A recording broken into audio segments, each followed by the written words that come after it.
Omongan Denny Sregar menggelegar, sebut kalau Anies nyapres di 2024 akan jadi pilpres barbar.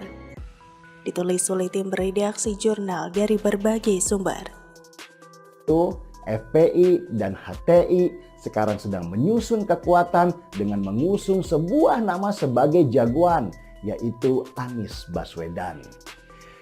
Kalian pernah lihat bagaimana barbarnya Pilgub DKI 2017 kemarin? Itu sangat mungkin untuk kembali terjadi ya, pembelahan masyarakat kita akibat narasi-narasi yang menghegemonikan politik identitas baik suku, agama, ras, dan golongan. Apalagi kemudian di beberapa daerah itu banyak sekali yang kompetisinya itu head to head atau duelnya itu hanya dua pasangan calon.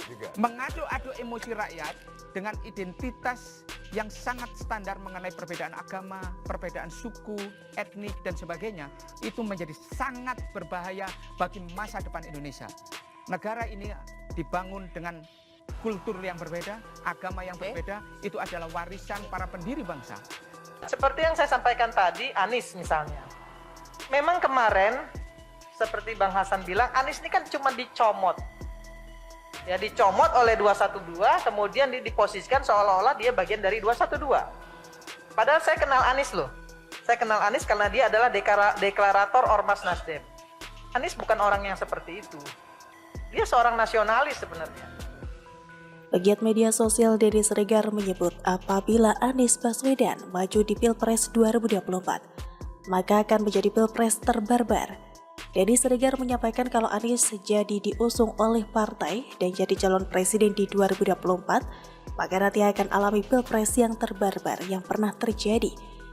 Hal itu dikatakan pada Minggu 17 April 2022. Hal ini diungkapkan merespon demo mahasiswa pada 11 April 2022 lalu yang disinyalir disusupi oleh anggota X, HTI, dan FPI yang ingin balas dendam menyusup di relawan Anies.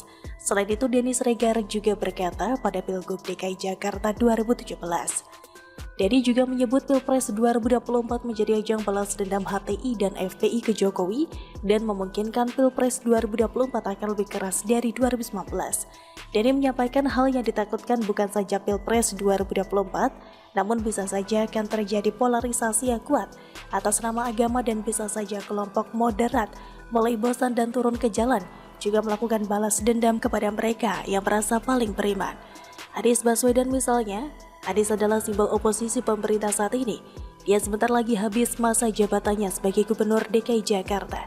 Anies pun punya dua pilihan, apakah mau maju sebagai calon presiden atau tetap mengamankan kursi sebagai Gubernur daerah mantan ibu kota. Menurut hasil beberapa survei, Anies Baswedan selalu masuk 3 besar sebagai calon presiden 2024. Saya tidak mengerti kenapa seorang gubernur yang tidak becus bekerja menata kota Jakarta dengan segudang masalah masih bertengger di puncak survei. Apakah karena kepopuleran Anies yang sering muncul diberitakan media, ataukah karena faktor lain? Entahlah, yang jelas Anies didukung banyak pihak yang berseberangan dengan pemerintah. Barisan Sakit Hati dan kelompok pengasuh khilafah adalah pendukung sejati bagi Anies Baswedan. Ini bisa kita lihat dengan mata telanjang bahwa terpilihnya Anies Baswedan sebagai Gubernur DKI Jakarta adalah salah satu contoh nyata dari hasil pilkada terburuk sepanjang zaman. Politik identitas mewarnai atmosfer pemilihan kepala daerah dengan politisasi ayat dan mayat pada tahun 2017 lalu. Tidak mengherankan dengan adanya politik identitas yang sangat kentara karena dukungan dari HTI dan FPI di balik kesuksesan Anies Baswedan menduduki DKI 1. Sudah menjadi rahasia umum setelah Anies memenangkan pertarungan pilkada dan menduduki jabatan gubernur, HTI ada di belakang layar sebagai pendukung militan. Hal ini karena mereka ingin mewujudkan Jakarta bersyariah dan tak terbantahkan lagi memang Anies pendukung Islam radikal sebagai pintu masuk untuk menegakkan negara atas hukum syariah. Lantas bagaimana kabar Indonesia jika bakal dipimpin oleh Anies Baswedan yang gemar memelihara kaum radikal? Kiranya kita sudah tahu jawabannya. Memang seharusnya bahwa seorang Anies Baswedan jangan sampai terpilih untuk memimpin bangsa ini. Banyak hal yang mendasari ia tidak layak menduduki jabatan tersebut karena berbagai alasan, mulai dari ideologis, politis, kinerja, dan integritas. Bahkan ketika Anies Baswedan menjadi presiden, maka bakal terjadi pembiaran aktivitas barbar dan menjamurnya kadrun yang berseberangan dengan ideologi demokrasi. Jadi sudah jelas bahwa jika Anies memimpin Indonesia, maka yang dikasih paham radikal dan kesewenangan atas nama agama akan meluas ke seluruh negeri. Anies yang didukung oleh kelompok sebelah akan membuat kemunduran bangsa ini. Jangankan jadi presiden, menjabat gubernur saja sudah membuat sebagian warga sakit hati. Apa mungkin warga Indonesia tak cukup waras untuk melihat kegagalan yang ada pada Anies? Apakah bentuk perilaku pembela kelompok radikal yang Anies lakukan tetap mendapat dukungan dari warga yang waras? Kok saya tidak percaya ya? Bagaimana kalau menurut Anda?